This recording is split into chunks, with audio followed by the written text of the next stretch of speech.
Posnema siap berbagi kebaikan.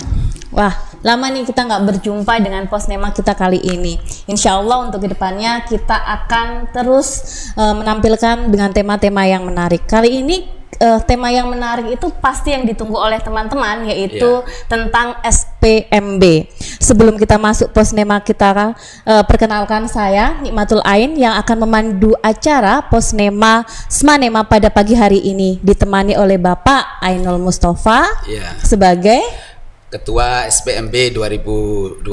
Ya, dan Bapak Dendi Irama. Ya, saya sebagai operator SPMB 2025 juga. Oke, dengan bapak-bapak yang cukup bisa memberikan informasi kita ya. Antara operator dengan ketua daripada SPMB tahun 2025. SPMB itu apa ya, Pak ya? Ya, izin untuk menyampaikan beberapa hal berkaitan dengan SPMB. Yang pertama, SPMB merupakan sistem penerimaan murid baru. Berbeda dari tahun kemarin, BPDB untuk tahun ini berubah menjadi SPMB, sistem penerimaan murid baru tahun pelajaran 2025-2026. Jadi hanya perubahan nama dulu. Namanya dulu. Nah, selain berubah nama nih, kira-kira apa ya yang berbeda dari sistem penerimaan murid baru tahun 2025 ini? Yang pertama, masalah tahapan-tahapan. Ada perbedaan ya dari tahun kemarin dengan tahun ini. Yang pertama, untuk tahun pelajaran 2025-2026 ini ada 3 tahap. Tahap yang pertama adalah afirmasi, kemudian mutasi, dan prestasi hasil lomba. Kemudian tahap yang kedua itu adalah nilai prestasi akademik. Dilanjutkan dengan tahap yang ketiga atau tahap terakhir, yaitu domisili reguler dan domisili sebaran. Jadi itu ada perbedaan SPMB daripada BPDB tahun kemarin. Apa? Ya. Mungkin saya menambahkan penekanan di sini yang perubahan dari tahun lalu, khususnya ada di jalur ketiga, tahap 3 gitu ya. Tahap ketiga. Kalau tahun sebelumnya tahap ketiga itu adalah jalur zonasi. Nah, tahun ini jalur zonasi itu tidak ada, yang ada adalah jalur domisili. Jadi jalur zonasinya sudah tidak ada, diganti dengan jalur domisili. Jalur domisili seperti apa itu, Pak? Ya, nanti akan kita elaborasi nanti pada beberapa pertanyaan nanti kita akan elaborasi sehingga kita akan paham jalur domisili itu seperti apa. Oke, nanti karena dari minggu sebelumnya di IG SMA Negeri 1 Manyar sendiri sudah mengpost nih pertanyaan-pertanyaan yang mungkin muncul daripada masyarakat tentang SPMB pada tahun 2025 ini. Nah, ternyata di sini Pak ada sekitar kurang lebih 40 pertanyaan yang sudah masuk ke DM IG daripada Smanema. Jadi apa langsung masuk itu aja ya? Mungkin pertanyaan atau seperti apa? Jadwal. Ini jadwal. Untuk jadwal SPMB tahun pelajaran 2025-2026 pada tahap 1, sebelum tahap 1 itu ada pra pendaftaran ya, dimulai dari verifikasi PIN ya, di situ tertera ada verifikasi mungkin nilai rapot dulu ya kali ya. Entry, verifikasi dan pembetulan nilai rapot mulai dari 19 sampai 24 Mei. Kemudian verifikasi nilai rapot oleh calon murid baru 24 sampai 28 Mei. Pembetulan nilai rapot oleh Kepala Satuan Pendidikan SMP atau sederajat 27 sampai 31 Mei 2025. Kemudian dilanjut dengan pengambilan PIN secara mandiri oleh calon murid baru yaitu 2 sampai 13 Juni 2025. Verifikasi dan validasi data dan dokumen oleh operator SMA, SMK.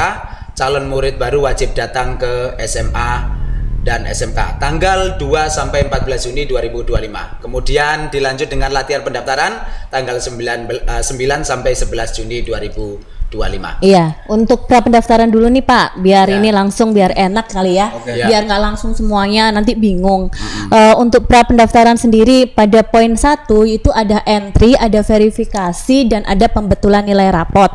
Nah itu dilakukan oleh siapa ya Pak? Oke, untuk entry nilai rapot itu dilakukan oleh operator sekolah SMP asal.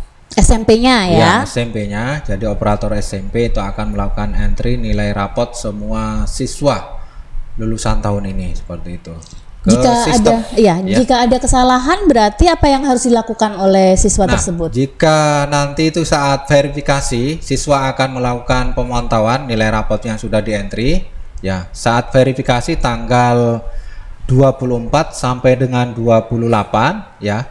Nah, itu siswa akan melakukan pengecekan nilai rapotnya. Jika misalnya ada kesalahan, dia akan belum menyetujui, ya. Tidak difinalisasi gitu ya? Tidak difinalisasi seperti itu, sehingga nanti akan kembali ke operator sekolah SMP. Berarti kalau ada dilakukan pembetulan. Ya, berarti kalau ada kesalahan, lapornya ke pihak SMP-nya. Ya, betul. Nah, kemudian setelah benar, ya, baru difinalisasi oleh siswa. Oke, dan itu semuanya secara online atau ada offline-nya Pak? Secara online. Secara online. Semuanya secara dilakukan secara online sampai pembetulan rapot. Nah, kalau untuk poin yang kedua berarti ada pengambilan PIN secara mandiri oleh calon murid. Itu seperti apa berarti? Jadi sebelum ke pengambilan PIN, di sana tertera pembetulan nilai rapot oleh kepala sekolah satuan pendidikan. Yaitu adalah kepala sekolah SMP ya, di mana yang berhak melakukan pembetulan nilai rapot itu akun kepala sekolah. Ya, jadi loginnya itu menggunakan akun kepala sekolah. Nah, kemudian untuk pengambilan PIN secara mandiri, ya, itu mulai seperti yang disampaikan oleh Pak Tom, itu mulai tanggal 2 sampai 13. Nah, itu nanti pengambilan PIN-nya secara mandiri online ya. Online juga. Ya, online di rumah masing-masing oleh siswa. Kemudian nanti tanggal 2 sampai 14 itu ada verifikasi dan validasi data. Nah, itu nanti jadi siswa akan ke sekolah terdekat di mana saja bisa, yang terdekat dengan rumah ya, gitu. Untuk melakukan verifikasi PIN. Jadi nanti dokumennya akan dicek oleh operator sekolah SMA atau SMK. Datanya jika sesuai maka pengajuan PIN-nya akan disetujui. Jadi pada tahap verifikasi dan validasi data dan dokumen, berarti siswa ini datang ke sekolah yang terdekat dengan rumahnya, dimanapun, nggak harus sesuai dengan ini mau daftar di sekolah A, betul. Kemudian mengambilnya harus di A gitu, nggak ya Pak ya? Jadi yang terdekat dengan rumah. Nah, berkas-berkas atau dokumen apa saja yang sekiranya yang harus dibawa pada saat melakukan verifikasi ini? Oke, coba langsung ditampilkan aja ya. Oke, untuk berkas yang dibawa saat verifikasi ya, itu yang pertama fotokopi KK ya, fotokopi KK dan menunjukkan aslinya. Jadi semua jalur ya yang ingin mendaftar nanti, misalnya tahap 1 atau tahap 2, tahap 3, semuanya berkasnya sama ya. Saat verifikasi PIN yaitu fotokopi KK dan aslinya. Walaupun tadi kan ada di tahap ketiga itu ada kata-kata jalur domisili. Nah, ini jangan disalahartikan bahwa bisa menggunakan surat domisili. Surat domisili bukan itu maksudnya bukan itu maksudnya. Jadi tetap menggunakan KK sesuai dengan alamat domisilinya saat ini ya. Rumahnya sekarang ini yang sesuai dengan yang ada di KK. Berarti pedomannya tetap pada KK ya, KK. Dan KTP. Dan ya sama aja. Ya, kecuali nanti ada beberapa kasus. Ya, secara umum harus menggunakan KK. Kemudian yang kedua, fotokopi SKD dan menunjukkan aslinya. Kemudian fotokopi surat izin atau surat keputusan pendirian lembaga dari instansi berwenang. Ini bagi siswa yang bertempat tinggal di pondok pesantren. Jadi dia bisa menggunakan SKD. Surat keterangan domisili tadi. Iya, ya. Jadi kalau mondoknya di daerah Gresik, itu bisa menggunakan surat keterangan domisili, sehingga bisa daftar di sekolah negeri di Kabupaten Gresik gitu nggak? Akan tetapi harus selain SKD tadi ada surat pendirian pondok ya, dan atau panti asuhan ya, jadi berlaku bagi pondok ataupun panti asuhan atau lembaga sosial lainnya. Dan juga nanti ada surat apa, pernyataan dari ketua pondok bahwa itu benar-benar dia berdomisili di sana. Jadi kayak gitu surat keterangan siswa bahwa siswa itu ada di sana gitu ya kan? Iya. Memang orang anak sana gitu nggak? Tapi ini untuk semua tahap ya, tahap 1, tahap 2 dan tahap 3 semuanya hampir sama. Kecuali untuk beberapa misalkan mungkin penugasan orang tua itu kan hanya untuk klausul tertentu nggak ya? Iya, mutasi. Terus selanjutnya fotokopi ijazah ya. Kalau belum keluar SKL. Kalau misalnya belum keluar juga surat keterangan kelas 9. Iya, kelas 9 dari SMP asal. Dan menunjukkan aslinya juga. Ini fotokopi rapot ini semuanya ya Pak ya? Dari semester 1 sampai semester 5. Ya, itu harus difotokopi semua dan yang asli juga di bawah seperti itu. Iya. Pada saat verifikasi berkas itu ya. Pada saat verifikasi berkas ya, nanti dibawa. Kemudian selanjutnya fotokopi sertifikat akreditasi sekolah SMP, MTS atau sederajat. Ini bagi calon didik baru dari luar provinsi. Jawa kalau Timur. Ini untuk yang luar provinsi Jawa Timur. Ya, ini juga ada Jawa tadi Timur. Yang masuk di DM itu ada beberapa pertanyaan tentang kasus yang ada di luar juga sih Pak. Jadi mungkin nanti bisa menjawab itu. Nah, kemudian ini kita lanjutkan fotokopi surat keterangan pindah domisili dari Dukcapil. Ini bagi yang mengikuti jalur mutasi orang tua. Yang tahap perpindahan. Yang ini khusus berlaku bagi tahap 1 yang jalur afirmasi. Bukan, yang jalur mutasi ya, afirmasi ya, yang mutasi. Afirmasi mutasi. Iya, betul.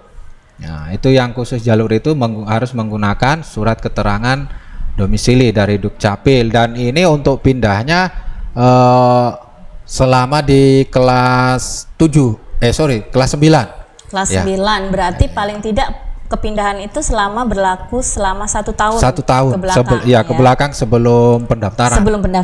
Jadi betul. Kalau sekarang tahun 2025 perpindahan orang tua itu 2024 ya. Pada bulan kalau pendaftaran bulan Mei berarti 2024 per Mei itu. Ya, sesuai dengan tanggal pendaftaran tahap ke-1. Tahap pertama. Kemudian yang perlu kita tekankan untuk jalur mutasi itu, yang mutasi adalah yang pertama siswanya. Jadi begini, siswanya dari SMP luar kabupaten asal ya, dan juga orang tuanya. Nah, untuk lembaga yang diakui itu lembaga negeri dan swasta yang berbadan hukum. Yang berbadan hukum. Ya, contohnya gini. Jadi misalnya orang tuanya bekerja di Kabupaten Lamongan misalnya, ya Lamongan. Dia di PT apa? Kita ambil contoh yang swasta lah. Tapi ini harus berbadan hukum. Nah, kemudian dia dipindah di pertengahan siswanya masih sekolah kelas 9, dipindah ke Gresik. Nah, sehingga siswanya harus ikut pindah, ya, karena mungkin di sana tidak bisa bersama neneknya atau tidak ada keluarga, sehingga siswa tersebut juga ikut pindah ke Gresik dan pindah sekolah di sini. Nah itu bisa menggunakan jalur afirmasi mutasi orang tua. Seperti itu. Okay. Kalau misalkan yang penting berbadan hukum ya, baik swasta maupun negeri. Berbadan hukum dalam artian mungkin bisa dalam bentuk PT, CV, asalkan dia berbadan hukum. Betul. Baik negeri, nggak harus negeri gitu ya Pak ya, bisa swasta negeri, juga bisa. Nah, selanjutnya fotokopi surat penugasan orang tua sebagai guru. Nah, ini khusus untuk anak guru ya.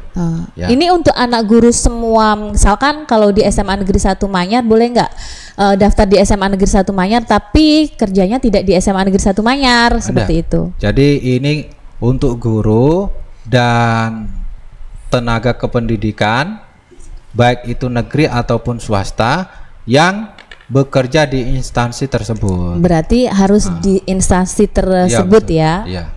Oke.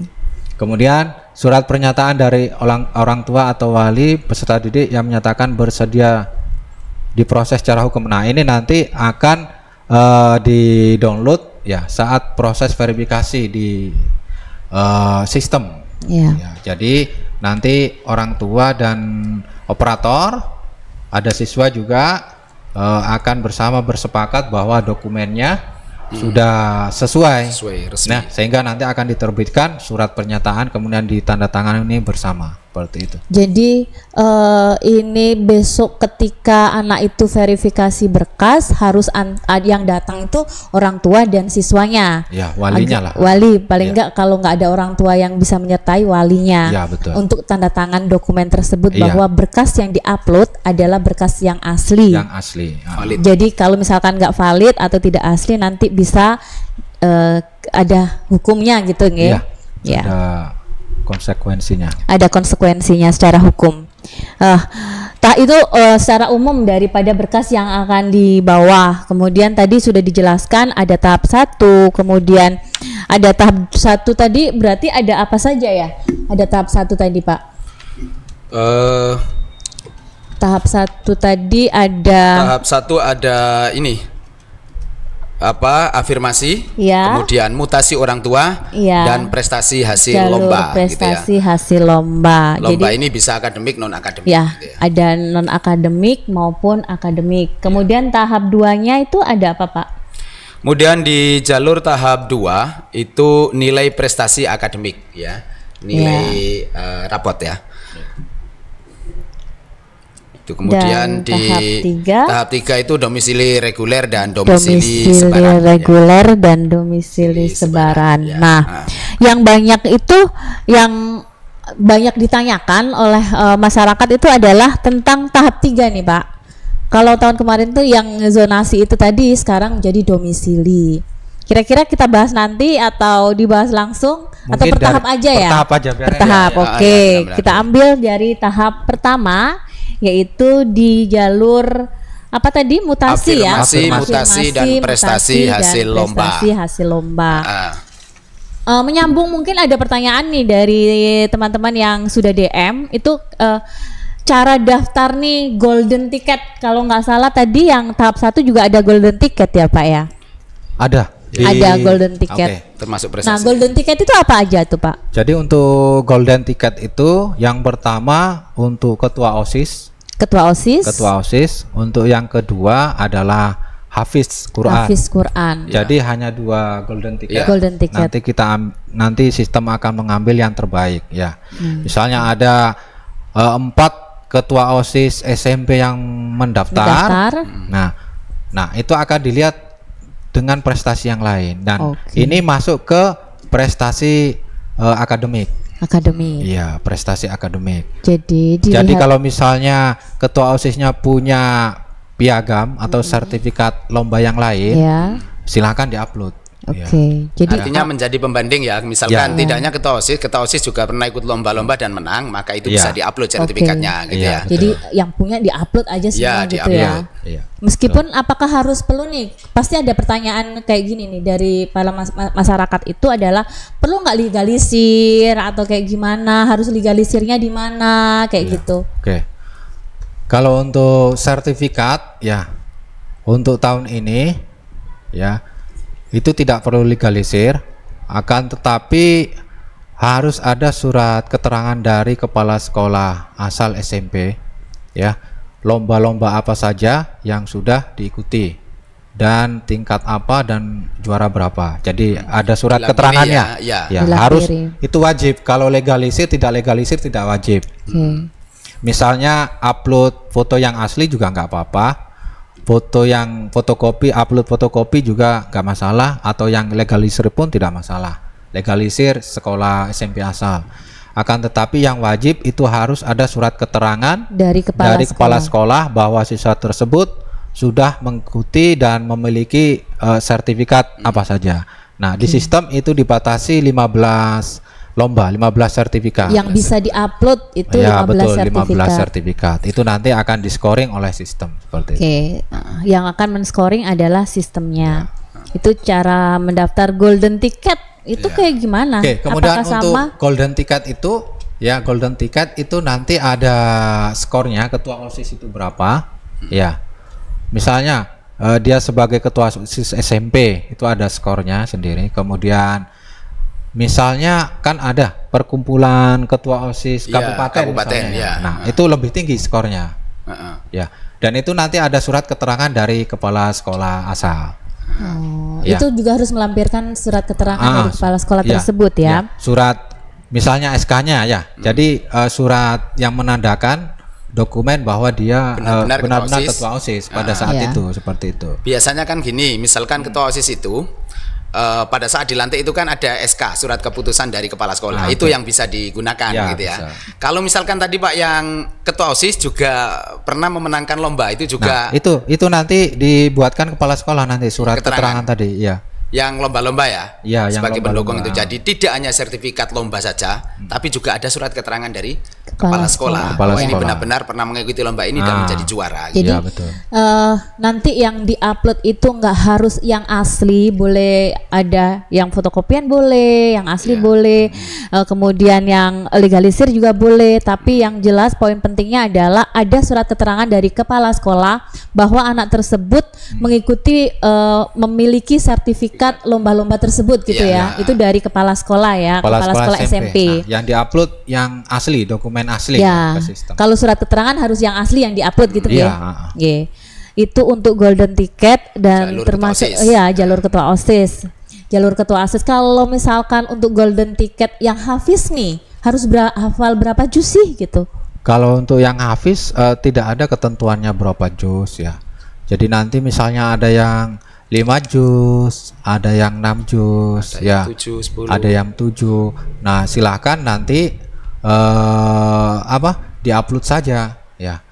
Diupload nanti ada scoringnya, nanti akan di scoring. Kemudian nanti siswa-siswa yang hafalannya tinggi, misalnya di sertifikatnya kan sudah diverifikasi oleh lembaga yang mengeluarkan mengeluarkan. Itu harus lembaga mana Pak? Ada ketentuan nggak sih lembaga ini yang harus yang mengeluarkan ataukah cukup dari kepala sekolahnya saja atau kayak gimana? Nah, biasanya ada pondok-pondok hafiz Quran tersendiri ya.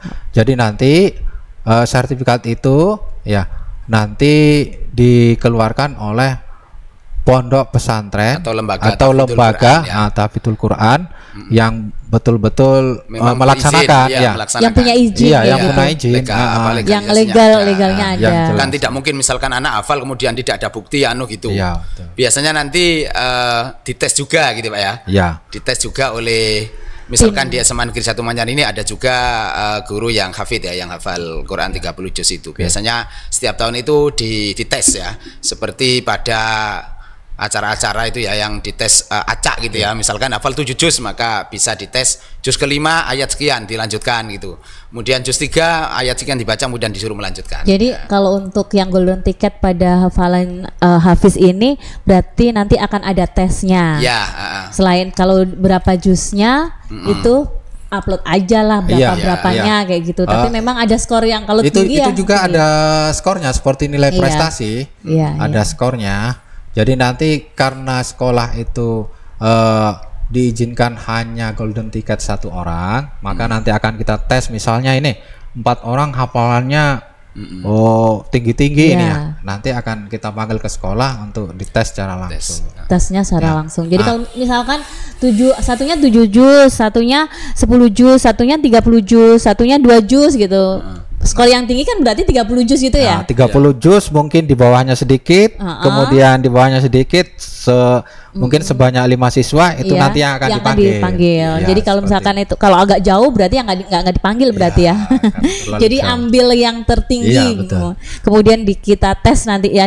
Itu yang ngetes sekolah gitu. Ya. Kemudian saya tambahkan untuk sertifikatnya tadi, sertifikatnya itu nanti dilegalisir oleh Departemen Agama setempat. Ya, harus dari Departemen Agama untuk yang hafiz itu ya. Karena kan yang tahu lembaga ini misalnya jadi ada lembaga tahfidzul Quran atau pondok ini kan kalau mengurus izin kan harus ke Departemen Agama, maka harus dilegalisir oleh harus tim dari Departemen Agama untuk dia itu hafiz atau tidak itu melalui Kemenak untuk Kemenak setempat bahwa dia memang hafiz kayak gitu. Nah, itu golden ticket. Sekarang masih di tahap 1 nih. Tentang tahap 1 berarti kita masuk di jalur lomba. Tadi sudah dijelaskan oleh Pak Dendi tadi bahwa upload aja sebanyak-banyaknya. Cuman yang dibatasi oleh pihak websitenya atau aplikasinya yang hanya sampai 15 saja ya. 15 hanya 15 item, tapi jangan lupa untuk melampirkan. Apakah itu juga perlu dilampirkan juga surat keterangan dari kepala sekolahnya itu tadi itu juga? yang wajib. Itu yang wajib ya. Jadi meskipun yang di-upload itu hanya fotokopian, tapi ya wajib untuk melampirkan surat keterangan dari kepala sekolah SMP tentang lomba-lomba yang pernah diikuti oleh siswa tersebut. Itu untuk jalur prestasi. Jadi sudah dijawab minimalnya itu maksimalnya lah. Kalau minimal ngapain juga cari minimal ya? Berarti harus cari maksimal kan sebanyak-banyaknya biar skornya itu. Kalau punya 15 ya di-upload 15. Ya upload aja 15. Biasanya di ranking tuh mulai dari yang tertinggi sampai yang ke bawah. Iya, karena ada rankingnya. Nah, saya tambahkan ini. Mumpung di sini ya prestasi lomba ya. Ya, untuk prestasi lomba yang diakui baik itu akademik ataupun non akademik itu yang dilaksanakan oleh lembaga pemerintah ataupun lembaga swasta yang bekerja sama dengan pemerintah. Tuh. Jadi misalnya ada sekolah negeri mengadakan lomba, nah itu diakui. Diakui karena sekolah itu punyanya pemerintah daerah. Kemudian misalnya ada universitas swasta misalnya, swasta A mengadakan lomba, nah, kemudian dia bekerja sama dengan misalnya Cabdin, cabang dinas pendidikan atau KONI. Apa buktinya? Buktinya adalah di sana ada tanda tangan Cabdin misalnya mengetahui. Nah, itu diakui. Walaupun yang ngadakan itu pihak swasta. Gitu ya, tapi bekerja sama dengan Cabdin atau cabang dinas pendidikan yang dibuktikan dengan ada tanda tangan mengetahui kepala Cabdin misalkan seperti itu.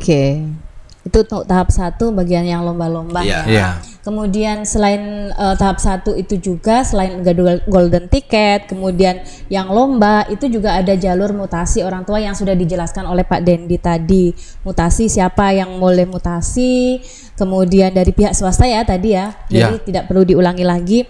Kemudian ada jalur anak guru gitu nggih. Berarti sudah tuntas berarti untuk ininya untuk tahap 1 ya atau ada tambahan lagi? Afirmasi belum? Afirmasi. Oh iya betul, afirmasi. Jadi afirmasi ini ditambah ya. Ya afirmasi ini untuk keluarga tidak mampu. Pak. Kuota ya. Kuota ya. Kuotanya kira-kira seperti apa itu? Ini untuk afirmasi ini 30%. Afirmasinya 30%.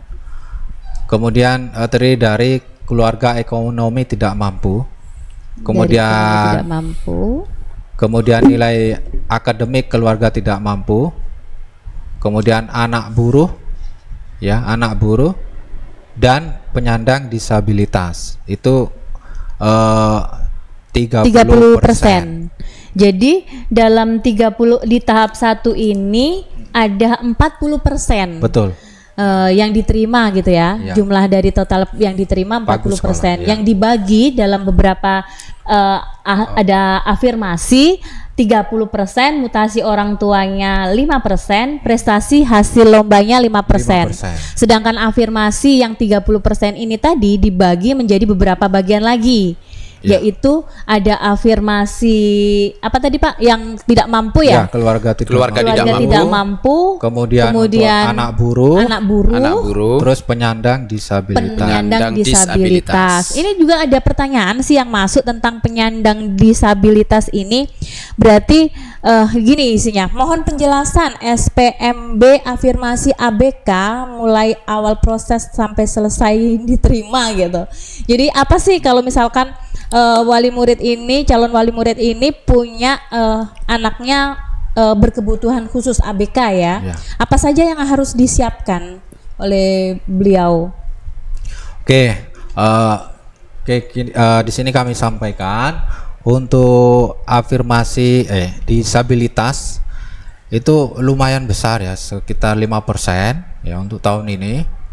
Kemudian kategorinya adalah disabilitas ringan ya, disabilitas ringan dan telah menyelesaikan pendidikan jenjang SMP sederajat. Kemudian yang kedua, mendapatkan surat keterangan dari psikolog ya atau psikiater atau dokter spesialis ataupun terdapat kartu disabilitas dan melampirkan surat keterangan dari sekolah asal yang menerangkan jenis disabilitas murid tersebut. Jadi dari SMP-nya surat keterangan jenis disabilitasnya apa, kemudian dari psikolog maupun dari dokternya bahwa anak ini memang berkebutuhan khusus. Atau kalau masuk di SMA ini adakah lembaga khusus yang ditunjuk? Oh harus ini nih kayak gitu, yang mengeluarkan surat keterangan bahwa anak ini disabilitas itu harus ini kayak gitu. Itu tadi, jadi dikeluarkan oleh keterangan dari dokter. Keterangan dari dokter spesialis, otomatis psikiater, misalnya juga bisa jadi salah satunya. Kemudian dari psikolog juga. Dan ini harus ada surat keterangan dari sekolah asal. Jadi dari SMP-nya asalnya siswa tersebut disabilitasnya seperti apa. Itu harus disabilitas ringan ya Pak ya? Iya. Disabilitas ringan. Dan yang menentukan ringan, sedang, berat itu pihak kedokteran. Ya kedokteran ya. Kita nggak bisa menjudge ini ringan, kelas sedang atau seperti apa. Ya nanti dia otomatis masuk saat mendaftar itu ke jalur afirmasi disabilitas. Nanti ada di sana. Yang 5% itu. Menunya ada tersendiri seperti itu. Untuk cara pendaftaran sama ya? Sama. Tapi dia masuk di jalur tahap 1 ya? Tahap 1. Masuk pada tahap 1. Jadi langkah-langkahnya sama seperti tahap 1 yang lainnya, cuman mungkin ngekliknya bagian yang nanti disabilitas. Betul. Itu aja. Jadi nggak ada yang ini yang perlu dipersiapkan, yang surat keterangan itu sudah terlihat di layar. Kategori itu surat keterangan dari dokter, surat keterangan dari kepala sekolah, kemudian untuk anak buruh nih Pak, anak buruh. Mungkin apa kita urut dari keluarga tidak mampu boleh dulu anak keluarga ekonomi tidak mampu. Ini 13%. Kalau yang tahun kemarin berapa persen ya Pak ya? Naik nggak Pak? Naik ini lumayan. Ini naik ya. Kemarin tahun lalu 7% kalau nggak salah ya. 7% sekarang jadi 13%. Jadi ada kenaikan. Tahun ini bagi yang tidak mampu itu diberikan kuota yang lebih ya. Jadi ini untuk keluarga tidak mampu kuotanya 13%. Nah, syaratnya adalah yang pertama terdaftar sebagai penerima bantuan pemerintah pusat ataupun daerah ya. Di antaranya nanti harus mengupload yang pertama misalnya KIP, kalau punya KIP, jadi kartu yang aslinya diupload kartu Indonesia Pintar, atau yang mendapatkan bantuan PKH atau program BPNT Pada intinya yang mendapatkan bantuan dari pemerintah, baik itu pemerintah pusat ataupun pemerintah daerah, itu bisa mengupload bukti fisik yang dimiliki, baik itu berupa kartu atau berupa dokumen yang asli. Nanti difoto, nanti diupload saat melakukan pendaftaran di jalur afirmasi keluarga tidak mampu. Kemudian sebagai catatan untuk kartu KIS ya, kartu Indonesia Sehat dan SKTM, surat keterangan tidak mampu, itu tidak berlaku. Tidak berlaku. Jadi misalkan kalau nggak punya KIP, kemudian diganti dengan surat keterangan tidak mampu, ya tidak boleh. Tidak boleh. Harus resmi dari pemerintah ya. Gitu ya. KIP, PKH, BPNT, BST itu juga langsung diterbitkan oleh pemerintah yang melalui proses panjang dari desa itu. Dan itu pun walaupun punya kartunya nanti akan kita cek di cek kemensos.go.id. Nah, itu nanti di tim verifikasi mengeceknya. Tim verifikasi akan melakukan pengecekan dan itu harus tercatat di sana. Walaupun nanti punya kartunya, tapi kalau tidak tercatat, datanya tidak ada, tidak akan lolos. Tidak akan lolos. Iya. Mungkin karena sudah kadaluarsa kartunya lama ya, sudah tidak dapat, itu bisa saja. Nah, seperti itu. Sehingga harus terdata di website Kemensos seperti itu. Nanti kita cek. Kan ngambilnya kan hanya 13% nih. Iya. Kira-kira ada urutan nggak kalau setelah banyak sekali yang melamar di tahap ini, kemudian dilihat apakah perlu nilainya itu menjadi perhitungan juga atau seperti apa, Pak? Oke. Yang pertama adalah otomatis kita lihat jarak dulu sesuai yang ada di sana. Seleksi berdasarkan jarak domisili ke sekolah, ya, jarak terdekat ke sekolah. Kemudian akan ada tim survei dari sekolah ke rumah yang bersangkutan. Nanti akan ada tim survei akan melakukan pengecekan apakah siswa tersebut betul-betul tidak mampu atau hanya mendapat bantuan tapi mampu. Akan dicek secara fakta di lapangan. Dicek gitu ya. Ya, dan itu akan menentukan proses seleksinya yang diterima. Karena apa? Karena ini wajib yang diamanahkan adalah yang tidak mampu. Jadi meskipun punya KIP atau surat keterangan dari pemerintah, itu ada dari sekolah untuk melakukan cross check di lapangan apakah memang benar-benar dari keluarga tidak mampu dan memperhitungkan jaraknya untuk keluarga ekonomi tidak mampu. Kemudian untuk jalur afirmasi nilai akademik KETM ini gimana, Pak? Nah, ini yang mungkin yang baru ya, tahun lalu ini yang baru, tahun kemarin belum ada. Nilai akademik keluarga tidak mampu ini lumayan 7% ya. Nah, jadi syaratnya sama, dia terdaftar sebagai penerima bantuan pemerintah dari pusat ataupun daerah, sama dengan yang tadi yang pertama. Kemudian yang kedua, mempunyai nilai akhir minimal 90 rata-rata rapotnya. Jadi misalnya jika ada pendaftar ya yang nilainya nilai akhir rapotnya 90 ya, maka seleksinya akan diarahkan ke sini ke nilai akademik keluarga tidak mampu. Kalau dia punya KIP dan sejenisnya ya wajib. Kalau nilai rapotnya tinggi, misalnya rata-ratanya 90 ke atas, maka dia bisa mengikuti nilai akademik keluarga tidak mampu. Nah, pada tahap ini kira-kira akan ada seleksi ke lapangan juga nggak, Pak? Kalau ini kan sudah ini tercantum, ya, jadi satu semuanya itu tadi.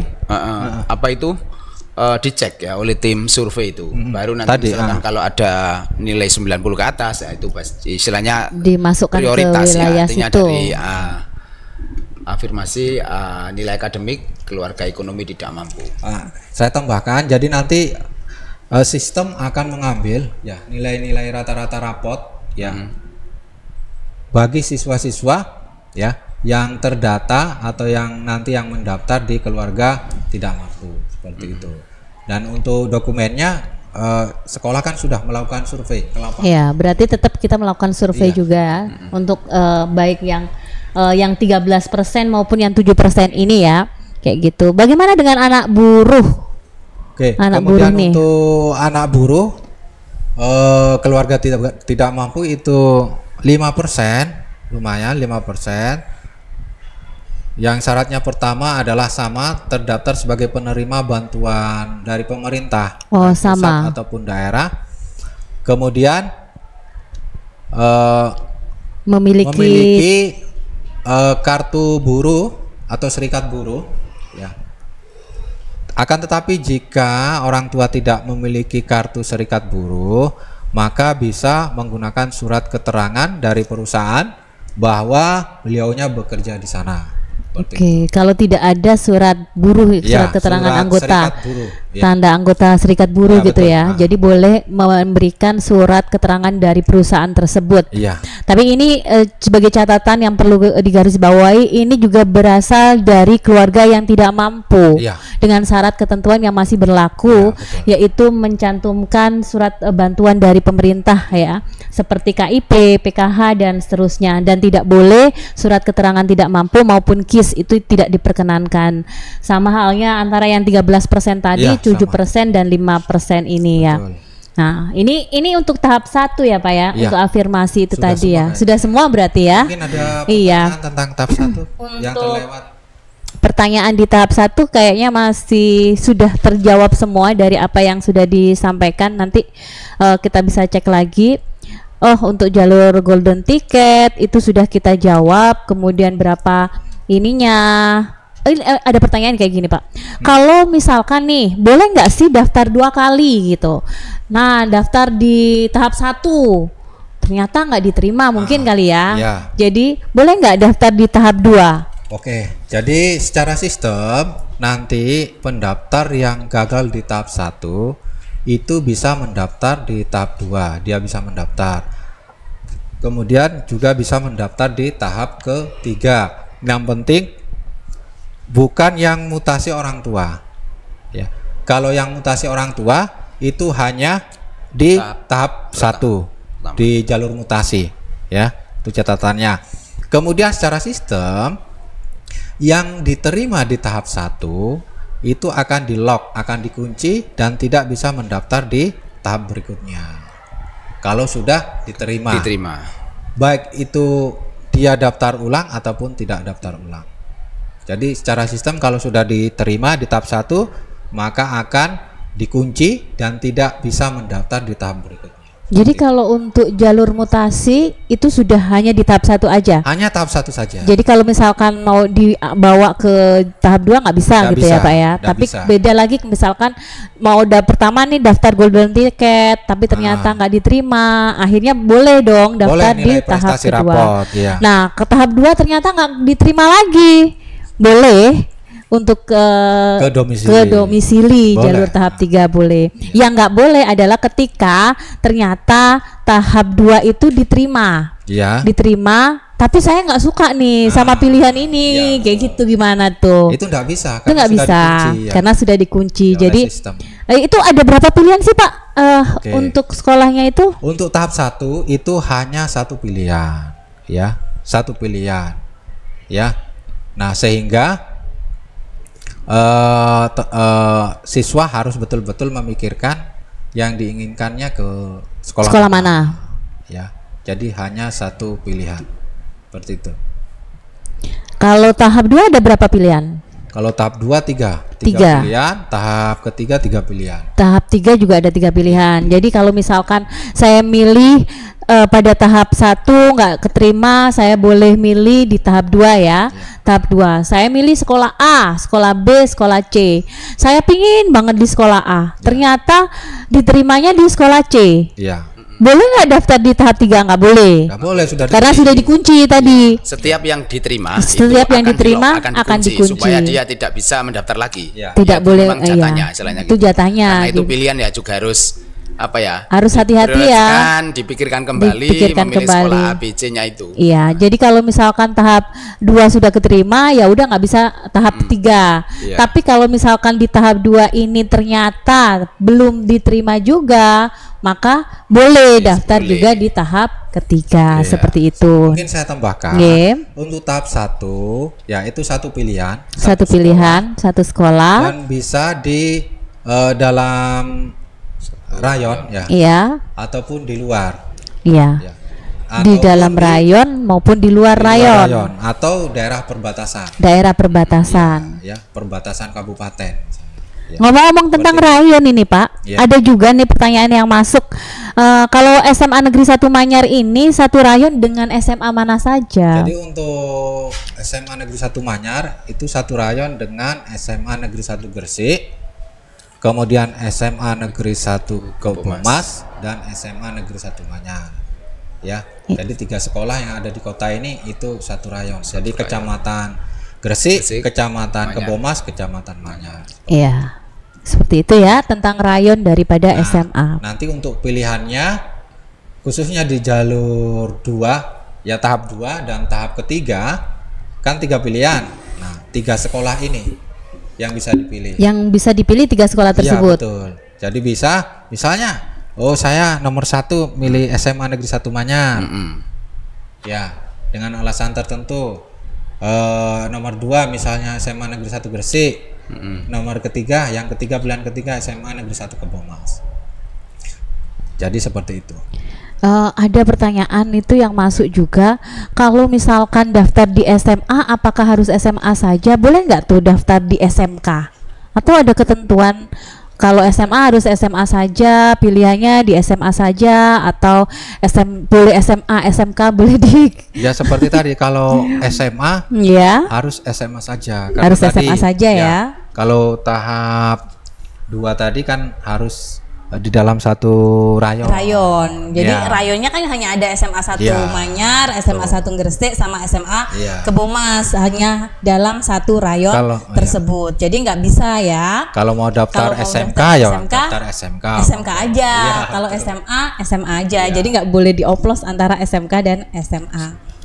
Nah, masuk pada tahap 2 berarti kita ya. Pada tahap 2 itu seperti apa Pak Tom? Untuk tahap 2 itu jalur apa ya tahap 2 itu? Tahap 2 itu nilai prestasi akademik atau rapot itu ya. Jadi setiap sekolah itu sudah memasukkan nilai rapotnya masing-masing Pak ya, di SMP maupun sanawiyah atau yang sederajat begitu. Jadi sudah otomatisasi ya lewat sistem komputer gitu ya. Jadi pihak sekolah asal itu sudah memasukkan, dan nanti ketika murid itu melakukan pendaftaran di tahap kedua ya tinggal apa ya? Sistem nanti. Sistem yang mengatur, tinggal menunggu hasil begitu. Ada nggak tuh tahapan-tahapan, maksudnya dalam prioritas prioritas bahwa diterimanya itu kenapa aja, di apa yang dilihat pada tahap 2 ini? Mungkin saya tambahkan dari Pak Tom. Yang pertama mungkin saat verifikasi di operator sekolah yang dituju itu nanti kan akan dicek nilai rapot ya, nilai rapot. Nah, jika ada di sistem nilainya dengan rapot fisik yang dibawa itu tidak sama, itu akan dirubah oleh kepala sekolah SMA atau penyelenggara verifikator. Karena dikasih kewenangan. Ya, untuk melakukan perubahan sesuai dengan nilai yang ada. Kemudian makanya menunjukkan harus yang asli gitu ya. Makanya kemudian nanti akan disepakati bersama sehingga ada pernyataan tadi. Bahwa sudah benar ya. Mungkin nanti ya namanya human error ya, mungkin ngantuk mungkin dan lain-lain, ada kesalahan sedikit, itu nanti akan diupdate oleh kepala sekolah verifikator SMA. Di tahap 2 itu ada nggak sih maksudnya kriteria selain nilai gitu? Jadi nanti untuk proses pengambilan pemeringkatannya untuk prestasi nilai rapot ya. Yang pertama adalah yang dihitung rata-rata nilai rapot dari semester 1 sampai semester 5.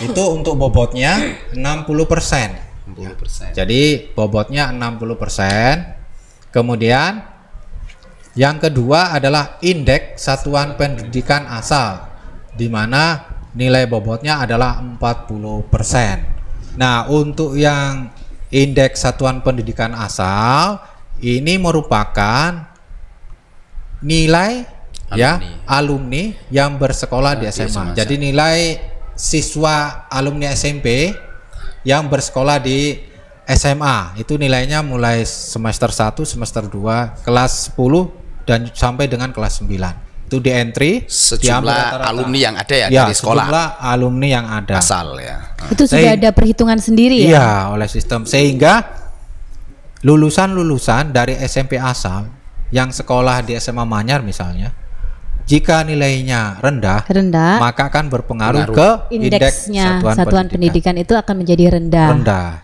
Betul. Jadi ini tergantung daripada alumni sekolah SMP tersebut yang bersekolah eksistensi dari alumni sekolah asal SMP sama Madrasah Sanawiyah atau yang sederajat di SMA 1 Manyar itu dihitung. Mempengaruhi. Jadi kalau alumninya bagus-bagus di SMA kita bagus. Indeksnya akan bagus. Itu. Kalau yang jelek ya akan mempengaruhi itu. Jadi ada bobotnya jadi antara 60-40 sama 40%. Nah, masyarakat harus paham juga tidak hanya nilai rapot tapi indeks Satuan Pendidikan Asal atau indeks sekolah asal. Dan itu ditentukan oleh alumni dari sekolah asal yang berada di SMA Negeri 1 Manyar atau Semanema. Dan banyak nih pertanyaan yang masuk itu adalah menanyakan nilai minimalnya itu berapa tahun kemarin kayak gitu. Pak Tom mungkin gimana itu Pak? Tahun kemarin. Ya, sebenarnya begini, kalau ingin tahu nilai kemarin itu misalkan data yang ada itu minimal itu 89,8 kemarin di SMA Negeri 1 Manyar. Akan tetapi setiap tahun itu kan pasti berubah karena apa? Kemampuan anak nggak bisa dijadikan patokan gitu, nggak bisa dijadikan patokan. Kalau bertanya pada hasil data tahun kemarin itu 89,8. Itu minimal ya, yang paling minimal di SMA Negeri 1 Manyar. Lah, apakah sama tidak bisa ditetapkan karena bisa jadi persaingan tahun ini turun, gitu. Itu tergantung kondisi sekarang bisa naik bisa turun begitu. Jadi menjadi referensi saja bahwa nilai minimal terakhir kemarin di SMA Negeri 1 Manyar itu 89,8 itu nilai minimal. Banyak sekali tuh pertanyaan yang masuk tentang nilainya berapa ya kayak mungkin gitu. Mencoba untuk mengukur diri gitu ya. Iya. Kira-kira mau masuk di cuma poin ini poin yang paling penting bahwa tidak hanya nilai rapot tapi nilai indeks satuan pendidikan asal itu. Jadi alumninya yang ada di SMA Negeri 1 Manyar misalkan itu akan mempengaruhi pada adik kelasnya yang memilih sini begitu. Nah, itu sudah selesai nih berarti tahap 2-nya, Pak. Nah, sudah ya? Berarti kita masuk di tahap ketiga. Tahap 3 nih yang kayaknya lagi seru, heboh. Karena pada nanya zonasinya kemana Pak? Tidak ada zonasi. Tidak ada zonasi lagi. Diganti domisili. Itu sama aja nggak sih gitu? Apa ya persyaratan? Nah ini ada yang tanya juga nih. Persyaratan domisili itu apa saja Pak? Gitu. Oke, jadi tetap sama untuk pengambilan PIN, pengambilan PIN itu syaratnya yang tadi sudah kita sampaikan, khususnya kakaknya ya. Jadi kakaknya harus lebih dari 1 tahun. Harus lebih dari 1 tahun. Kemudian kalau misalnya kakaknya kurang dari 1 tahun harus pindah semuanya, seperti itu.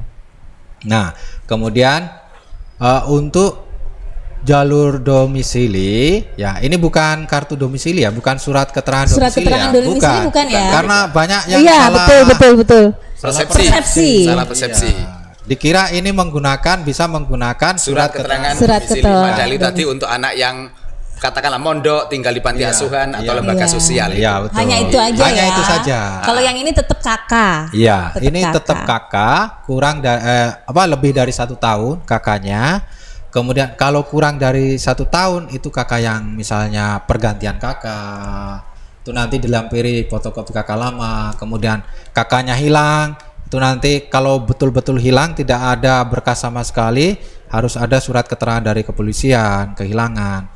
Kemudian misalnya ada yang pindah terus ganti kakak baru. Nah itu bisa fotokopi kakak lama dilampirkan. Nah yang kurang dari 1 tahun dia bisa pindah semua satu keluarga. Kalau hanya siswa tidak bisa, harus tidak berlaku. Ibunya, adik-adiknya kayak gitu. Itu tentang kakak yang bisa digunakan. Hold dulu Pak, tahan dulu nih, karena ngomongin masalah kakak ini ribetnya bukan main karena banyak pertanyaan tentang kakak. Nah, kita ngomongin tentang kakak dulu.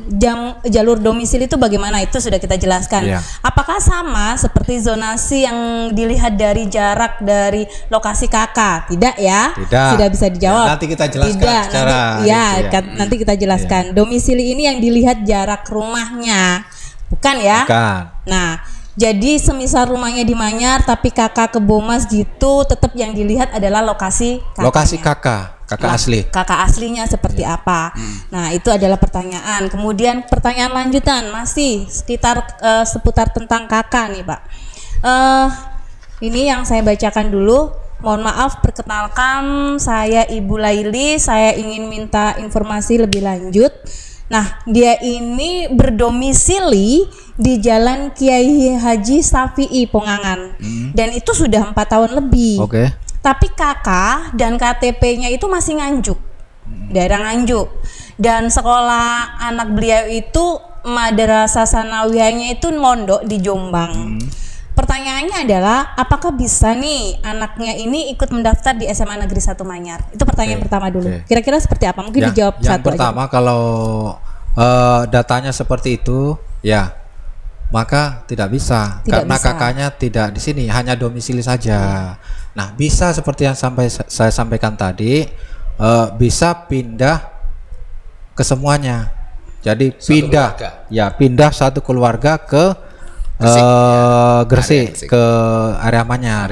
Sesuai dengan domisilinya harus pindah kakak semuanya walaupun kurang dari 1 tahun. Walaupun kurang dari 1 tahun. Iya, yang penting pindah semuanya. Itu yang bisa. penting pindah semuanya. Ya, bisa digunakan untuk pendaftaran di semua tahapan. Jadi kalau mau berminat pindah ke Gresik ya semuanya aja gitu ya, ngurus kakaknya. Ya, harus semuanya. Harus semuanya. Satu keluarga. Jadi boleh nih kalau mau jalur mana, berarti semua jalur bisa kalau pindah. Tapi kalau belum pindah ya nggak bisa gitu ya. Jadi harus pindah terlebih dahulu baru bisa daftar di jalur yang ditentukan. Kalau misalnya nih kakaknya itu di luar kota, gimana itu, Pak? Maksudnya kakaknya di luar kota? Iya, pertanyaannya kayak gitu. Apakah kakak luar kota bisa masuk Semanema?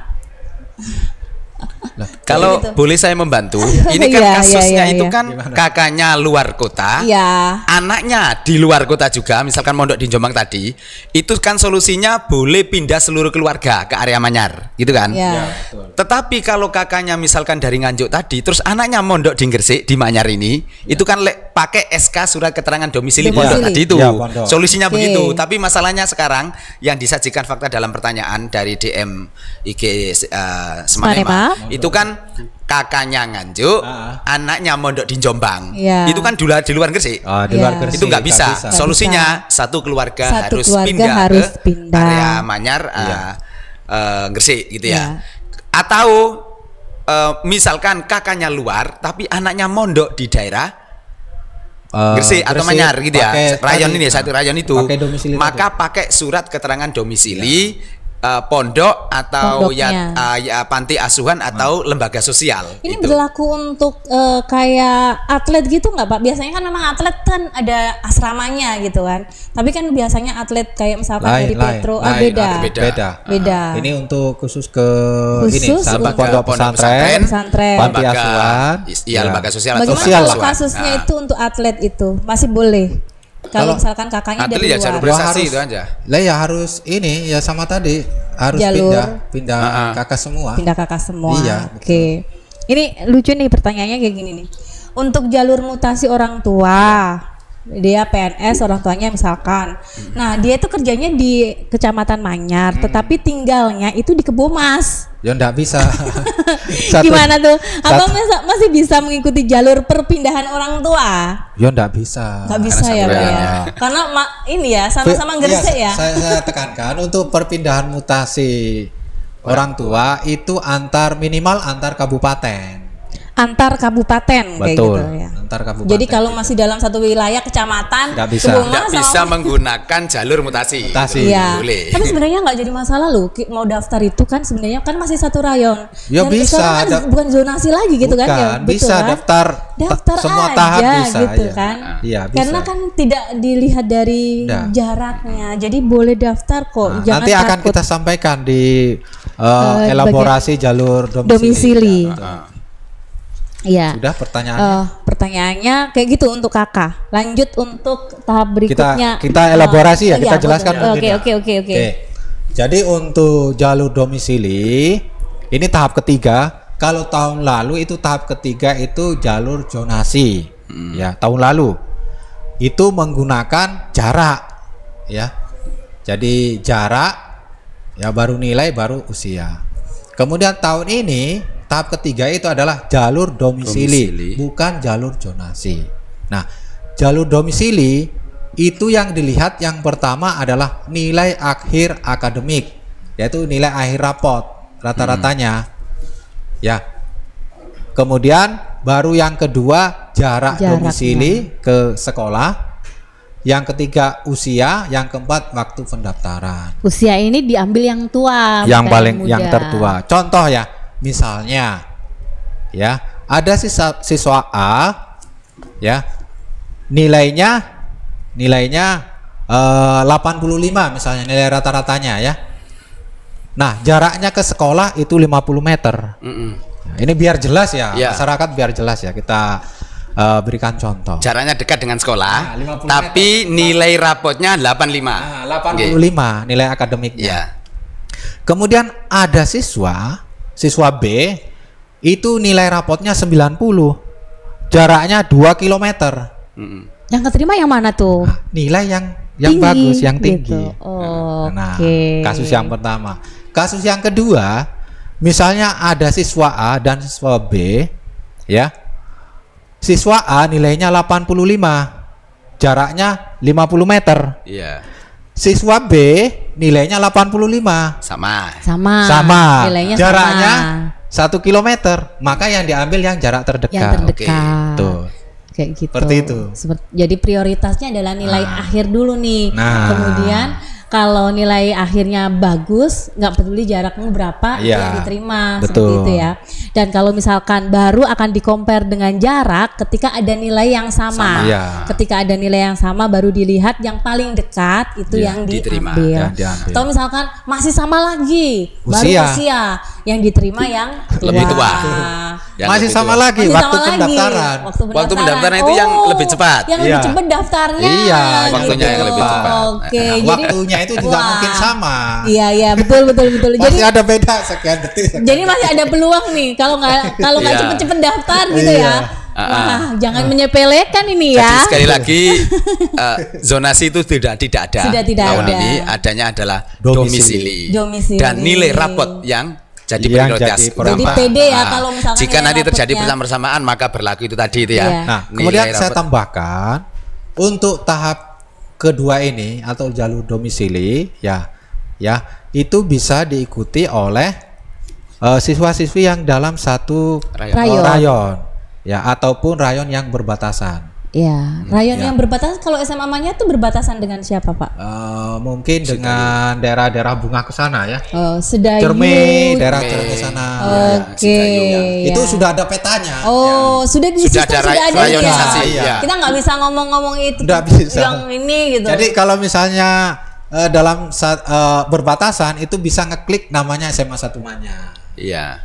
Kalau misalnya kakaknya di daerah berbatasan itu bisa memilih sekolah di rayon SMA 1 Manyar, SMA 1 Kebomas, SMA 1 Gresik. Seperti itu. Jadi sudah dikunci oleh sistem. Oke. Nah, kemudian berarti yang bisa mendaftar adalah ya siswa-siswi yang ada di satu rayon gitu. Di Kecamatan Gresik, Kecamatan Kebomas, Kecamatan Manyar. Dan itu kan luas ya. Iya. Jadi nanti pihak orang tua jangan sampai salah persepsi ya. Kok yang di Gresik diterima, yang di Manyar nggak diterima. Gitu. Nah itu karena nilai rapotnya lebih tinggi. Di jalur domisili. Ini yang jadi berbeda dari tahun kemarin. Beda dengan tahun kemarin. Kemarin itu jalur zonasi. Jarak. Poin pertama jaraknya yang dilihat, baru nilainya. Kayak gitu ya. Jadi kita ingin masyarakat faham bahwa tahun ini domisili itu bukan zonasi jarak, tapi ditentukan oleh satu nilai rapot yang paling tinggi, kemudian jarak, bila ada kesamaan jarak yang berlaku, bila kok sama usia lebih tua, sama lagi waktu pendaftaran yang lebih cepat itu yang di. Iya, jadi nggak boleh main-main sama waktu pendaftaran. Kalau pengen langsung daftar, langsung aja daftar kayak gitu ya. Nggak usah nunda-nunda. Oke, saya lanjutkan ya. Untuk jalur ini 35% ya. Yang 20% ya itu domisili reguler, ya, reguler itu nanti diambil, ya, diambil keseluruhan dalam satu rayon akan dihitung nilainya. Kemudian yang kedua adalah jalur domisili sebaran itu sebesar 15%. Ini kita harus jelaskan ya. Iya, itu banyak juga pertanyaan. Jadi kalau reguler 20% itu nanti tersebar ya ke semua rayon dan berbatasan. Ya, bisa diperebutkan oleh semua siswa. Semuanya. Yang penting nilainya tinggi, bagus, dia akan boleh. Masuk. Nah, kalau yang 15% sebaran itu akan disebar kuotanya ke seluruh desa dalam satu rayon. Ya, jadi desanya akan dikasih kuota. Ya, mungkin satu desa satu kuota. Mungkin kuota SMA Manyar satu, dari SMA satu mana Kebomas satu Gresik satu.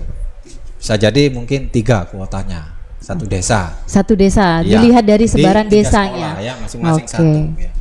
Jadi semua rayon. Nah, dengan kata lain, ya. Desa tersebut akan mendapatkan hak jalur domisili, ya. Kuotanya tergantung sistem nanti akan disebar, misalnya satu desa, sehingga siswa akan bisa mendaftar ya ke jalur itu. Misalnya gini, jadi misalnya yang desa-desa jauh, ya, desa jauh, misalnya desa mana itu? Kalau Manyar ini Sembayat ya, Bunga itu kecamatan Bunga. Jadi misalkan satu rayon kita Gresik, Kebomas, Manyar. Kita ambil Manyar, mungkin desa terjauh adalah Sembayat. Sembayat mungkin dapat satu. Dapat satu desa satu kuota. Satu kuota. Ya. Gitu ya. Nah, kemudian misalnya yang kesini lagi Banyuwangi misalnya ya. Ya, Banyutami. Banyutami ya. Iya. Ya. Banyuwangi atau Banyutami ya? Banyuwangi. Iya. Banyutami. Ya, satu kota. Satu kota ya. Terus ke sini Desa Rumo misalnya. Rumo ya, satu kota. Nah, itu sudah disebar. Sudah disebar oleh sistem ya. Oleh sistem. Bukan Jadi, sekolah. Bukan sistem yang ada di provinsi ya. Tapi ini sebentar. Ini apakah juga pengajuan dari kelurahan, dari desa gitu enggak ya? Bukan ya? Dari provinsi. Bukan ada harus surat keterangan dari desa kayak gitu, rekomendasi enggak ada ya? Tidak berlaku. Nanti secara otomatis dari nilai-nilai tadi, dari nilai yang sudah masuk. Nah, nanti kan jadi ini dapat kuota satu-satu ini. Nah, siswa yang ada di Desa Rumo, nah itu akan mempunyai jatah satu. Desa Sembayat tadi satu, Banyutami satu. Itu yang domisili sebaran 15%. Ya. Dan dilakukan oleh sistem. Bukan sekolah ya, oleh sistem yang sudah ada di panitia sekolah ini provinsi. Hanya pelaksananya saja. Sekolah itu pelaksana dan penerima data begitu ya. Penerima data. Jadi masyarakat kita harapkan memang tahu gitu ya. Nah, gini Pak, mungkin ada kasus di sebaran ini mungkin ya. Iya. Misalnya satu desa ini pendaftarannya 5 siswa. Iya. Ya, 5 siswa. Kuotanya kan hanya 1. Iya. Nah, jadi tetap yang diambil adalah nilai rapot. Oke. Baru jarak ke sekolah. Tetap. Jadi misalnya satu desa ini yang mendaftar 5 siswa. Iya. Nah, maka yang diambil 1 siswa nilai yang tertinggi seperti itu. Oke. Itu sudah semua nih berarti yang untuk tahap 3 yang baru ini domisili ini. Ya. Berarti udah semua ya Pak ya. Sudah. Mungkin ada pertanyaan. Iya, saya takut ada pertanyaan yang terlewat nih. Kalau ngomongin pertanyaannya jaraknya berapa untuk diterima di SMA Manyar, udah nggak bisa tuh udah nggak berlaku gitu ya. Nah, untuk saya akan urutkan dari pertanyaan yang masuk, Pak.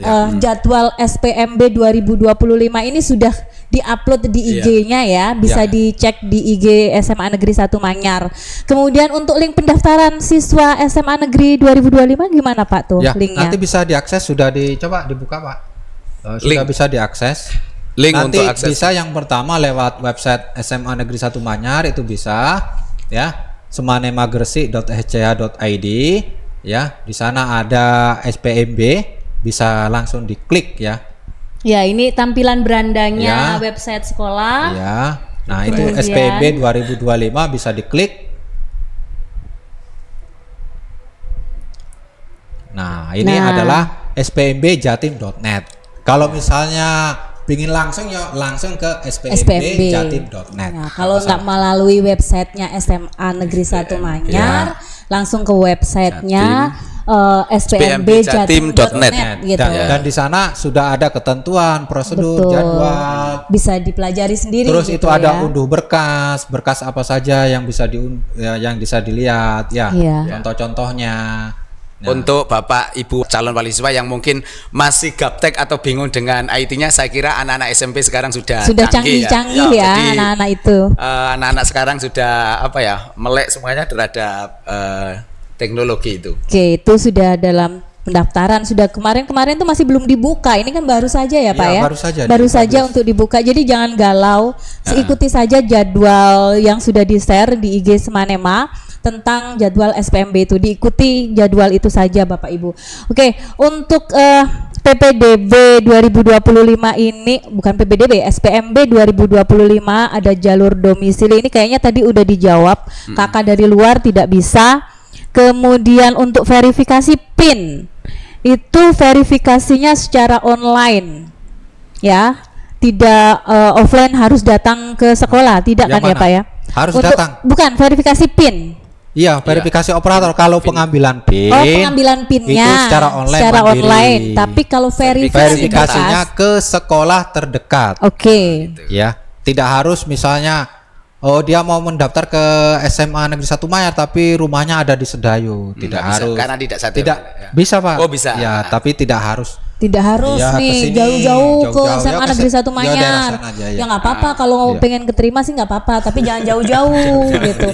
Cukup ngambil di SMA Sedayu juga nggak apa-apa gitu. Nah, gimana ini nih, ada pertanyaan gini. Ini baru pertama kali mau daftar SMA, cara daftarnya kayak gimana? Insya Allah nih, tunggu aja. Nanti YouTube-nya SMA Negeri 1 Manyar akan menampilkan cara proses pendaftaran. Iya, betul Pak? Iya, betul. Iya, nanti akan ada tata cara pendaftarannya kayak gimana. Jadi yang bingung nanti akan ditunggu saja. Kapan tayangnya nanti ditunggu saja ya.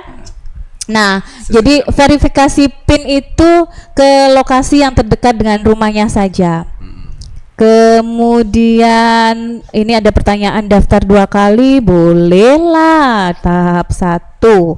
Oke, ini sepertinya sudah dijawab semua.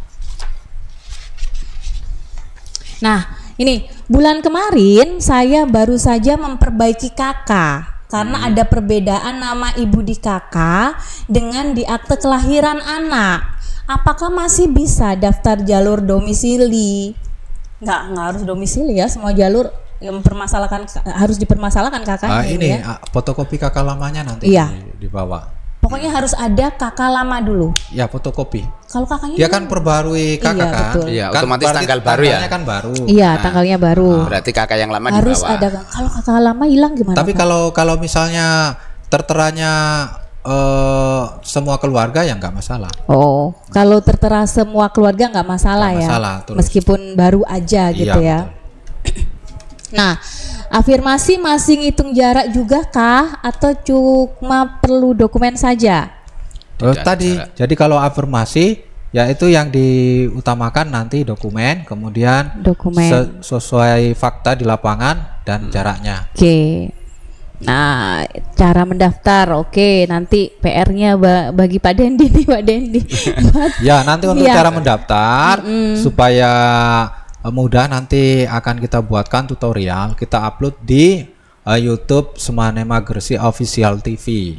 Ya, jadi bisa Bapak Ibu nanti mengikuti, melihat, menyimak di Semanema Gresik Official TV seperti itu. Oke. Kak mau nanya, jalur prestasi akademik itu hanya perlu nilai rapot atau harus menyertakan piagam seperti tahun lalu? Kalau nilai rapot saja itu berapa rata-ratanya? Ini kayaknya udah dijawab, kalau nilai rata-ratanya berapa? Ini kan ada 2, ada nilai akademik prestasi lomba yang tahap pertama ya. Iya. Nilai akademik prestasi lomba, baik itu akademik pelajaran, akademik atau pelajaran ya, atau non ya, non akademik atau olahraga seperti itu. Nah, Itu tahap yang pertama, itu yang mengupload sertifikat tadi. Nah, untuk nilai rapot itu di nilai prestasi akademik, nilai rapot plus indeks. Plus indeks itu yang sekolah tahap kedua. Itu yang tahap kedua. Itu Tahap by system kedua. ya, By system nanti. Tidak perlu pakai upload lagi. Gitu. Nggak perlu upload Kalau lagi. yang ditanyakan itu nilai prestasi akademik tahap kedua, itu sudah nilai rapot yang diambil plus nilai indeks. Asal sekolah itu, jadi tidak perlu upload lagi sertifikat karena hanya ada di tahap pertama untuk upload sertifikat lomba-lomba itu, yaitu melalui prestasi hasil lomba baik akademik maupun non akademik. Itu tahap pertama yang harus upload sertifikat. Tahap kedua nilai akademik rapot plus indeks sekolah tidak perlu upload lagi. Ya, apa itu sertifikat lomba, karena itu yang dimaksud adalah nilai rapot plus nilai indeks sekolah asal istilahnya. Nah, ini ada juga beberapa pertanyaan, masih bingung cara ambil PIN online. Gimana cara ambil PIN online itu? Nanti banyak kan di tutorial. Nanti bisa latihan di website tadi. spmbjatim.net bisa latihan. Itu kan ada waktu latihan juga kan Ada ya? waktu latihan. Iya, waktu latihan untuk pendaftaran. Domisili Randu Agung masih bisa keterima SMA Negeri 1 Manyar nggak ya? Bisa saja kalau nilainya bagus. Betul, kan nggak ada jarak sekarang ya kan? Yang penting nilainya bagus, nggak ada pengaruhnya ya. Nah, ini bertanya terkait tahap 3 sudah kami jawab tadi, domisili, tentang domisili. Kemudian pada terus pengambilan PIN tanggal 2 sampai 14 Juni itu bebas datang kapan atau terjadwal sesuai berkas yang di-entry atau bagaimana? Jadi kalau misalkan daftarnya PIN-nya itu keluar tanggal 2 gitu, Pak. Apakah langsung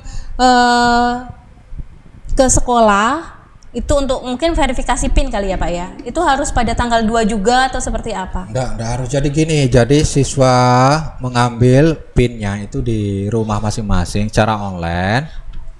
Ya, nanti tanggal 2, mulai tanggal 2 sampai 5 tadi ya jadwalnya ya. Iya. Ya, itu dia datang ke sekolah melakukan verifikasi. Ya, melakukan verifikasi. Jadi saat mengambil di rumah ini PIN-nya belum terbit karena masih proses pengajuan. Seperti itu. Jadi siswa akan ke sekolah terdekat melakukan verifikasi datanya ke operator SPIB. Nah, operator akan mengecek data tersebut. Jika dinyatakan sudah lengkap, maka operator akan melakukan persetujuan, ya. Kemudian setelah disetujui, tanda tangan surat pernyataan bersepakat. Kemudian 3 jam setelah disetujui oleh operator, PIN akan terbit. Jadi siswa login lagi, ya. Kemudian lihat PIN, baru PIN-nya akan terbit. Nah, PIN ini nanti akan digunakan saat proses pendaftaran tahap 1, tahap 2 ataupun tahap 3 seperti itu. Jadi kalau sudah daftar online, kemudian kita harus verifikasi berkas dulu. Iya, ke kalau sekolah. Berkasnya ke sekolah yang terdekat. Iya, betul. Kalau sudah PIN-nya akan keluar 3 jam setelah di-okekan kayak gitu ya. Setelah ACC ya. Setelah di ACC. Dan PIN itu nggak harus datang lagi ke sekolah lagi. Nggak harus. Langsung dilihat, langsung bisa dilihat. HP masing-masing. Di screenshot boleh. Screenshot. Dicetak boleh. Ya, silakan gitu ya. Nah, pertanyaan lagi untuk jalur prestasi hasil lomba. Nama yang daftar pakai jalur itu bakal muncul di web seperti prestasi nilai rapot tidak? Saya bingung juga pertanyaannya, Pak. Maksudnya gimana ya? Untuk jalur prestasi hasil lomba, nama-nama yang daftar pakai jalur itu bakal muncul di web seperti yang ada kriteria penilaiannya, prestasi enggak? Iya. Nanti yang mendaftarkan siswa, dia daftar langsung ya. Kemudian dia harus mengupload itu. Ya, dia upload sendiri, dia akan tahu, dia upload berkasnya. Ya, ada namanya itu kan. Sesuai dengan upload ya. Dan jangan lupa surat keterangan dari kepala sekolah itu ya. Iya, itu tadi itu. Jadi nanti dia akan melihat, dia diterima pada saat pengumuman. Ya. Nah, yang diterima itu harus men-screenshot bukti penerimaan dan dicetak. nanti saat daftar ulang harus dibawa. Jangan lupa kalau sudah diterima, buktinya itu dicetak bahwa sudah diterima. Ya, mungkin ini maksudnya seperti jalur nilai rapot, maksudnya itu kan pergerakannya. Iya, betul, betul. Iya, kayak gitu maksudnya kayak gitu malam mungkin ini ada. Ya. Oh ya. Besoknya nggak ada. Karena gitu. Ada yang daftar ya. Jadi mengontrol nilai setiap waktu. Iya, betul. Mungkin kayak gitu ya. Jadi kalau ini yang tahap 1 itu sama dengan tahun-tahun sebelumnya. Nah, itu siswa langsung proses pendaftaran secara mandiri. Ya, kemudian nanti secara pendaftaran akan diverifikasi oleh operator, berkas-berkasnya ya nanti akan diperingkat oleh by system ya. Nah, tapi tidak seperti yang nilai rapot ya, tidak ada pergerakan tidak ada pergerakan. Nah, tapi pasti ada namanya kalau diterima gitu ya. Iya, pasti nanti dia akan login, dia diterima apa tidak. Apa tidak itu. Ya kelihatan lah ada namanya, pasti ada namanya kalau diterima ya, tapi pertanyaan tadi pergerakan iya tapi pergerakannya nggak ada gitu. Kalau itu kan ada Pak ya. Di SMA ini geser. Lu kok sudah hilang gitu kan dulu. Tadi malam ada, tapi pagi kok ya itu artinya tergeser Bapak Ibu karena ada yang mendaftar di detik-detik terakhir dan nilainya tinggi. Betul. Karena semuanya itu wait and see rata-rata itu. Jadi nggak langsung tergesa-gesa mendaftar untuk yang nilai rapot ya, yang tahap 2 itu. Kadang itu orang tua itu komplain bersama anaknya itu tadi malam masih peringkat sekian kok sekarang hilang ya, karena memang batas waktu pendaftaran masih ada dan nilai yang tinggi itu daftarnya di detik terakhir sehingga dia mampu menggeser dari segi nilai itu hilang dan bergeser ke jalur 3 diperhitungkan juga nih waktu pendaftarannya ya. Iya. Jadi memang kalau bisa ya langsung di awal-awal ya. Iya, betul. Terus ini mungkin saya tambahkan untuk misalnya siswa-siswa yang misalnya di Kecamatan Sedayu ingin daftar kan misalnya. Nah, itu bisa di tahap 1, hanya tahap 1. Masih daftar ke sini? Iya, daftar ke jalur afirmasi ya. Hanya itu lintas rayon 1. Iya, lintas hanya di tahap 1. Iya, jadi kami sampaikan kepada Bapak Ibu dan calon murid baru bahwa yang berada di luar rayon, misalkan kita SMA Negeri 1 Manyar berada di satu rayon dengan SMA Negeri 1 Gresik, SMA Negeri 1 Kebomas. Maka misalkan anak yang dari daerah Sidayu itu bisa mendaftar ke SMA Manyar di tahap pertama. Di tahap 1 ya, ada afirmasi itu ya. Ada afirmasi, kemudian mutasi. Kalau mutasi kan luar kota. Kemudian prestasi hasil lomba, baik akademik non akademik. Jadi ada peluang di rayon yang lain bisa masuk ke SMA Negeri 1 Manyar misalkan. Itu lewat tahap pertama afirmasi, misalkan tidak mampu tadi ya, sama prestasi hasil lomba, baik lomba akademik maupun non akademik. Itu di tahap pertama saja. Yang kemungkinan besar yang bisa digunakan itu di prestasi lomba akademik non akademik tahap pertama. Karena kalau afirmasi itu yang diutamakan yang jaraknya dekat. Ya, yang jaraknya dekat. Oke, ini sebelumnya minta maaf sudah mengganggu. Saya mau tanya untuk SPMB jalur prestasi lomba itu bisa dari luar kota apa tidak ya? Dan untuk jalur prestasi lomba itu bisa dari, jadi mungkin misalkan atlet itu ya? Mungkin atlet atau dari Kediri ikut misalkan. Lombanya itu di luar kota, apakah luar masih kabupaten. Luar? Iya. Oh, ikut lombanya. Mungkin ini saya mau tanya untuk SPMB jalur prestasi lomba bisa dari luar kota, berarti lombanya kan? Dia tuh lombanya dia ada di luar kota, lombanya nggak masalah, dimanapun lombanya itu. Asalkan kalau misalkan swasta itu kerjasamanya dengan pemerintah, lembaga pemerintah, atau yang diadakan oleh pihak lembaga negeri gitu ya. Bisa. Itu boleh, dan sertifikat lombanya itu minimal berapa, ini sudah dijawab tadi ya. Pokoknya maksimalnya 15 boleh diupload asalkan ada surat keterangan dari kepala sekolah. Saya tambahkan kalau sesuai dengan ini juknisnya itu yang peringkat ketiga, dua dan 1 kabupaten provinsi nasional. Jadi kalau misalnya iseng-iseng yang namanya coba-coba. Iya, betul. Misalnya harapan. Iya. Mau di-upload Silakan ya. Enggak apa-apa. Iya, kan? Di-upload saja semua maksimal 15. Iya, kan 15. Iya, itu sudah hebat itu. Iya. Nih, tanya nih Min, kalau kita juara lomba olahraga, berapa persen untuk masuk ke SMA Negeri 1 Manyar dan berapa slot yang disediakan? Non akademik itu ini kalau lomba ya 3%. Ya betul, kalau non akademik berarti 3% daripada semuanya. Nah, untuk saat pendaftaran jalur apa saja yang ada tesnya nggak sih? Ini pertanyaan tes. Ada tes kalau untuk ngaji. Iya, Hafid, jalur Hafid. Yang kita tes secara langsung itu adalah jalur hafalan Quran, ya. Golden ticket. Iya. Golden ticket. Itu. Golden ticket OSIS juga dites. Enggak, hanya Hafiz aja ya. Yang untuk kalau OSIS kita dari dokumen. Yang prestasi juga nggak pakai ya, gitu. Nah, kalau nih misal kita geser nggak diterima di SMA Negeri 1 Manyar, pilihan keduanya kemana? Yo, sama kayak Rayonnya, pilihan dia mau kemana ya? Jadi kita perjelas lagi. Tahap pertama itu hanya satu pilihan. Tahap 1 hanya satu pilihan saja. Dimatangkan ya, hanya satu pilihan. Yang tahap kedua itu 3 pilihan. 3 pilihan. Pokoknya satu rayon. Nah, ini kan dikasih kesempatan 3 pilihan.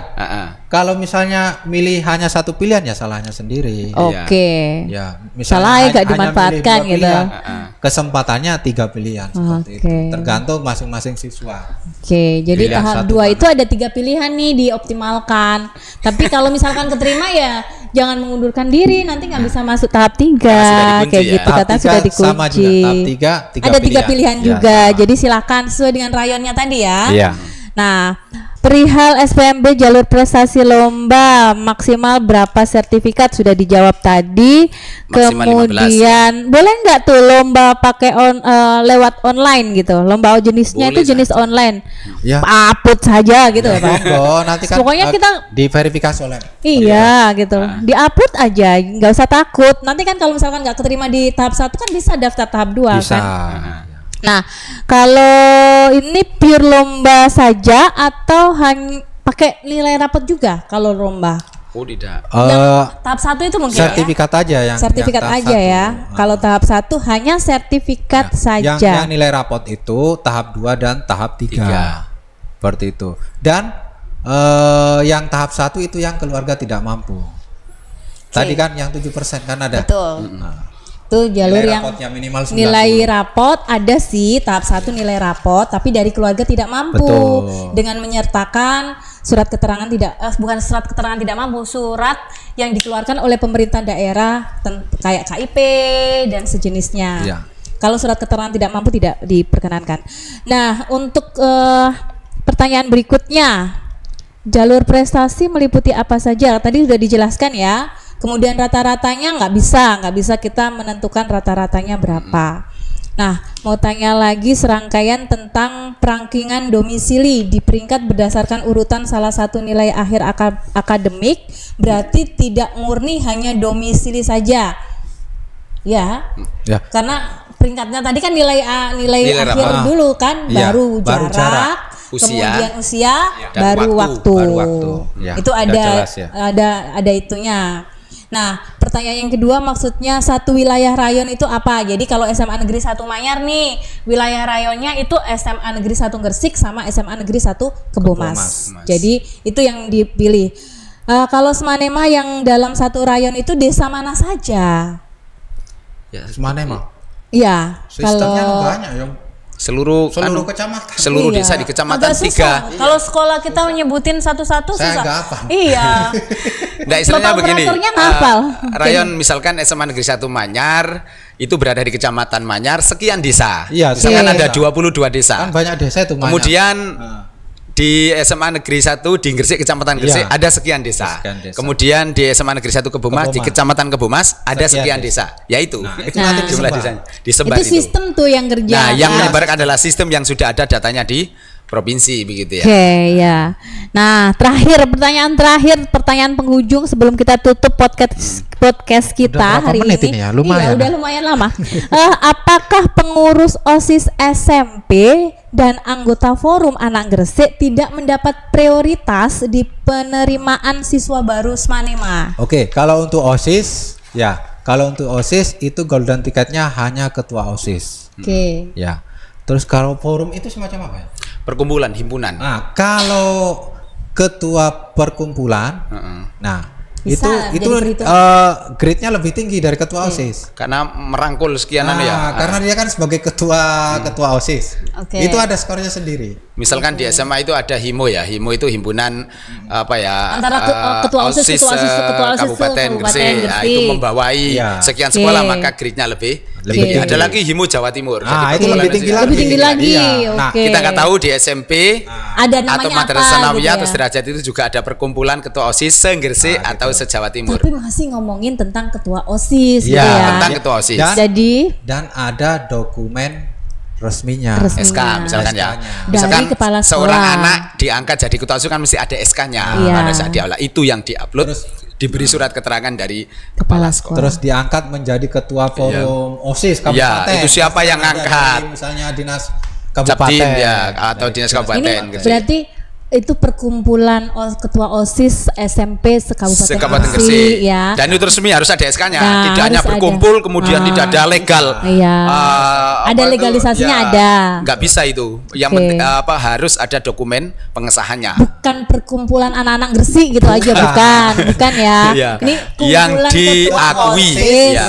Dia diangkat sebagai ketua Dari perkumpulan tersebut. perkumpulan Oke. tersebut. Nah, itu nanti skornya lebih tinggi. Oke.